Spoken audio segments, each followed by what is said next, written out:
बिस्मिल्लाहिर्रहमानिर्रहीम। अस्सलाम वालेकुम रहमतुल्लाहि व बरकातहू। उम्मीद करती हूँ बेटा आप सब घर पे सेहत और आफियत से होंगे। ये वीडियो जमात पंजुम यानी 5th क्लास के लिए है। इससे पहले की क्लास में हमने लेसन नंबर 6 और लेसन नंबर 5 देखा था। अब जो नेक्स्ट लेसन है लेसन नंबर 7, उसका नाम है लुगत कैसे देखें। लुगत किसे कहेंगे? फरहंग को, यानी कि डिक्शनरी इंग्लिश में, जिसमें कई सारे अल्फाज के माने के साथ ज़ख़ीरा होता है, यानी कई सारे अल्फाज उसके माने होते हैं, उसे कहते हैं लुगत। तो यहाँ पर हामिद के अब्बू ने हामिद से कहा, बेटा ज़रा मेरी किताबों की अलमारी से उर्दू की लुगत लाना। यानी हामिद के अब्बू अपने बेटे हामिद को लुगत किस तरह देखते हैं ये इसमें उन्होंने बताया है, जो हम पहले इसमें देख चुके हैं। तो हामिद को वो लुगत नहीं मिलती है, लेकिन उसके अब्बू जाकर अलमारी में से वहीं सामने रखी हुई निकाल कर लेकर आते हैं। तो हामिद ये देखकर कहता है कि ये तो डिक्शनरी है। तो हामिद के अब्बू कहते हैं कि हाँ भाई ये डिक्शनरी है, लेकिन उर्दू में उसे लुगत कहते हैं। तो इसे किस तरह देखते हैं अगर हामिद सवाल करता है, तो उसके अब्बू जवाब देते हैं कि उसी तरह से जिस तरह से हम अंग्रेज़ी के यानी डिक्शनरी में जिस तरह से पहला हुर्फ होता है, जो अल्फ़ाबेट ए से लेकर जेड तक के अल्फाज के माने होते हैं, हमें जो भी लफ्ज़ के माने तलाश करने हैं वो उस लफ्ज़ के पहले हुर्फ से हम तलाश करते हैं। पहला हुर्फ देखते हैं, फिर उसके बाद में दूसरा हुर्फ, उसके बाद में तीसरा हुर्फ के साथ जोड़कर उसे हम अल्फाज के माने आसानी से मालूम कर सकते हैं। तो इस तरह से क्या है, उर्दू में क्या है, हुर्फ तहजी आता है ना सबको, हुर्फ तहजी।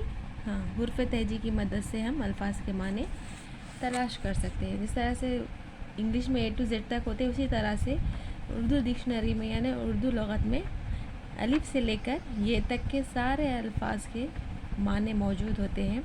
किस तरह तरतीब दिए जाते हैं इसको? हुर्फ तहजी की तरतीब से, अलिफ से लेकर अलिफ बे पे ते टे से जीम चीम, इस तरह से पूरे अल्फाज के माने दिए हुए होते हैं। इस तरह से हम किसी भी लफ्ज़ के माने को आसानी से तलाश कर सकते हैं। जिस तरह से इसमें देखा था कि हामिद नाम किससे शुरू हो रहा है से। तो हम क्या करेंगे, लुगत में पहले सबसे पहले है के हुर्फ में जाएंगे। है से जो हुर्फ लफ्ज़ शुरू हो रहा है उसमें हम जाकर देखेंगे। फिर उसके बाद है के बाद कौन सा हुर्फ है? अलिफ। तो है अलिफ के साथ फिर तीसरा हुर्फ क्या है? मीम। इस तरह से हम कोई भी अल्फाज के माने तलाश कर सकते हैं। और इसके अंदर जो तलफ़ुज़ होता है यानी प्रोनाउंसिएशन दूसरी ज़बानों से भी इसमें लिया गया है। उसके मुख़फ़्फ़िफ़ यानी एब्रीवेशन जिस तरह से होते हैं, अरबी में अगर कोई लफ्ज़ है, अगर वो अरबी ज़ुबान का है तो उस लफ्ज़ के पास आइन लिखा हुआ होगा, इसका मतलब है कि ये अरबी है। अगर किसी लफ्ज़ के पास फ़े लिखा हुआ है तो उसका मतलब है कि वो फ़ारसी है। या किसी के पास ते लिखा हुआ है लफ्ज़ में तो वो है तुर्की। तो इस तरह से हम किसी भी अल्फाज के माने तलाश कर सकते हैं और वो किस ज़ुबान से लिया गया है ये भी हम मालूम कर सकते हैं। ठीक है बेटा। तो यहाँ पर अब क्या करना है, अपने नाम के माने ढूंढ कर बताओ। अगर आपके पास घर में है तो लुगत निकालिए और उसे देखिए कि किस तरह से हम उसका इस्तेमाल कर सकते हैं और वो किस तरह से हमारे होमवर्क को मुकम्मल करने में भी हमारे काम आ सकती है। जिस तरह से हामिद ने अपने नाम का मतलब निकाला था, क्या है हामिद के नाम का तलफ़ुज़? है अलिफ हा मीम दाल मिद, हाँ मिद। किससे लिया गया है, कौन सी ज़ुबान से लिया गया है? आइन है, यानी कि अरबी ज़ुबान से लिया गया है। इसमें इसके नाम का मतलब है, क्या माने यहाँ पर लिखा हुआ है? तारीफ़ करने वाला। हामिद यानी क्या है? तारीफ़ करने वाला। ठीक है, क्योंकि कौन सी ज़ुबान से लिया गया है? आइन से लिया, अरन यानी कि अरबी ज़ुबान से लिया गया है। हामिद के माने हैं तारीफ़ करने वाला। इस तरह से आप भी लुगत है घर में तो निकालिए और आप अपने नाम के माने तलाश करिए। ठीक है, और जब भी हम लुगत का इस्तेमाल करेंगे तो उसकी जो औराक़ है यानी जो वर्क है पेजेस है, तो उसे हम आहिस्ता से पलटेंगे। ऐसा नहीं जल्दी जल्दी ऐसा करें, नहीं, बल्कि आहिस्ता से सही तरतीब से उसे पलटाएंगे। ठीक है, इस तरह से हमने सबक में सीखा कि लुगत हम किस तरह से देखेंगे, कि किस तरह से वो तरतीब दी हुई होती है। अलिफ से लेकर ये तक के सारे अल्फाज के माने उसमें मौजूद होते हैं। जिस भी लफ्ज़ का माना हमें तलाश करना है वो लफ्ज़ के पहले हुर्फ में जाकर फिर उसके बाद में हम उसका दूसरा हुर्फ, उसके बाद तीसरा हुर्फ देखकर हम किसी भी लफ्ज़ के माने तलाश कर सकते हैं। ठीक है बेटा। इसके बाद इसमें देखिए इसके الفاظ معنی ہیں لغت، فرہنگ، انگلش میں ڈکشنری. حرف تہجی ہجے الف بے پے وغیرہ. طرز پر یعنی انداز میں. ترتیب ڈھنگ، طریقہ. تلفظ لفظ کا منہ سے ادا کرنا، لہجہ. اوراق ورق کی جمع صفحے. ٹھیک ہے.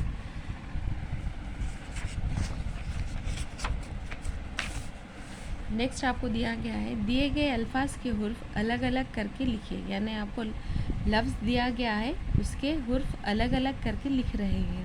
ترتیب ترتیب. ٹھیک ہے. اس طرح سے تلفظ تلف فے کے اوپر تشدید ہے اس لیے ہم یہاں 2 مرتبہ لکھے ہیں تلفظ. فہرست اللغات ڈکشنری کو یعنی لغت کو اور فہرست اللغات بھی کہتے ہیں. فہرست اللغات. ٹھیک ہے. حرف تہجی تے ہے جیم کے اوپر تشدید ہے اس لیے ہم 2 مرتبہ لکھے ہیں تہجی. ابو بے کے اوپر تشدید ہے ابو. مانے. ٹھیک ہے. تو اس میں آپ کو سوال جواب نہیں ہے، صرف یہ گرامر پارٹ ہی ہے جو آپ کو پڑھ لینا ہے. دیے گئے الفاظ کو لغت کی ترتیب سے لکھیں. یہاں پہ جو الفاظ دیے گئے ہیں اسے ہم کیا کریں، سب سے پہلے لغت میں جس طرح سے آتے ہیں اس طرح سے لکھیں. تو اس میں ہم پہلے الفاظ میں دیکھیں گے کہ کون سا حرف تہجی ہے. پہلے آئے گا الف. الف سے پہلے کوئی ہے کیا حرف تہجی؟ نہیں، بلکہ الف ہی پہلا حرف ہے. تو کیا لکھیں ہم؟ اردو. الماری ہے اردو ہے تو اس کے بعد پہلا حرف یہ الف ہے. دوسرا کیا ہے؟ لام ہے، پھر رے ہے. تو دو لام اور رے میں سے پہلا کیا آئے گا؟ رے آئے گا. اس لیے ہم نے یہاں پہ اردو، اس کے بعد میں الماری لکھا ہے. اس کے بعد بیگ ہے کیا؟ بے سے کوئی لفظ ہے؟ نہیں. پے نہیں. تے ہے، تے سے تلاش ہے یہاں پر، اور یہاں پر ترتیب ہے.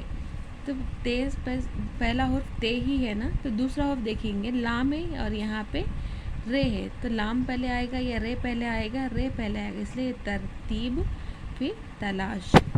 فیروز کتاب لغت مدد. اس کے بعد آپ کو دیے گئے جملوں کو صحیح الفاظ سے مکمل کیجیے. یہاں پہ جو آپ کو خالی جگہ دی گئی ہے اسے صحیح لفظ سے اسے مکمل کرنا ہے. میری کتابوں کی الماری سے اردو کی ڈیش لانا. کیا لے کر آنا؟ لغت لانا. انگریزی کی ڈیش کی طرح اردو لغت میں بھی الفاظ ترتیب وار لکھے ہوتے ہیں. کیا ہے؟ ڈکشنری کی طرح. تمہیں اردو کی حرف ڈیش تو یاد ہی ہوگی. تہجی حرف تہجی الف بے پے تے ٹے سے. اب اس کے ڈیش بھی پڑھو. اب کیا پڑھو؟ اس کے معنی یعنی حامد کے نام کے معنی پڑھو. نیکسٹ یہاں دیا گیا ہے دیے گئے الفاظ کے معنی لغت سے دیکھ کر لکھے. یہاں پہ جو آپ کو الفاظ دیے گئے ہیں اس کے معنی ہم لغت میں سے دیکھ کے لکھے ہیں. یہاں پر تلاش کر کے ڈھونڈ کر لکھے. تہجی یعنی ہجے کرنا.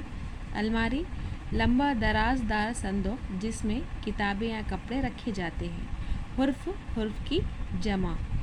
ترتیب درجہ بہ درجہ رکھنا. مخفف کم کیا گیا جس طرح سے عربی میں ہم آئین، ترکی کا تے، فارسی کا فے دیکھے تھے اس طرح سے مخفف کم کیا گیا. الفاظ لفظ کی جمع ہے. الفاظ کیا ہے؟ لفظ کی جمع. ٹھیک ہے. نیکسٹ جو ہے آپ کو کالم الف میں دیے گئے الفاظ کو کالم بے میں دیے گئے معنی سے ملائیے. یہاں پہ الف میں جو دیے گئے اسے بے سے ہمیں ملانا ہے. رحمت، کرم، مہربانی. زحمت، تکلیف، مصیبت. زر، دھن، دولت. حرج، نقصان. قصر، محل، حویلی. ظہر، زوال کا وقت، تیسرا پہر. ٹھیک ہے بیٹا. یہاں پر آپ کا یہ 7واں لیسن مکمل ہو گیا ہے. اس کے آپ کوشچن آنسرس نہیں ہے بلکہ صرف یہ قواعد آبجیکٹیو پارٹ ہے، یہی آپ کو پڑھ لینا ہے. ٹھیک ہے بیٹا. جزاک اللہ خیر. اللہ حافظ.